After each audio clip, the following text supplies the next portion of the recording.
Sună de tastatură rapidă, un bip de transfer bancar, vorbire șoptit, dar eu sunt online. Gaming Cora, am conexiuni, servere în Berlin. Haterii mă sună, dar le dau decline. Tu vorbești de stradă, eu vorbesc de code. Fac bani din pixelii, ăsta e antidot. Am conexiuni, rutrăruie focul. Ochii pe ecran, nu am mis din loc.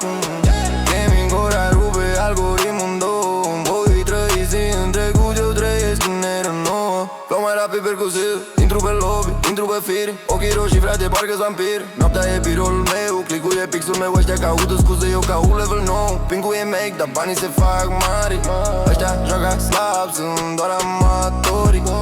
Vorbim de grind, eu nu dorm o oră. Tu aștepți să pice, eu sunt pe coloană sonoră. Viteza luminii, fibra mă ține. Fac unul live pe Twitch, mă cunoaște o lume. Steg-ul se adună, beat to beat. Am conexiuni, servere în Berlin. Haterii mă sună, dar le dau decline. Tu vorbești de stradă, eu vorbesc de codi. Fac bani din pixelii, ăsta e antidot. Trendul e simplu, firea și fi sus. Haterii-s confuzii, nu știu ce le-am spus. Că știi pe urechi, izolat de lumea lor. Ei trăiesc pe drame, eu trăiesc pe viitor.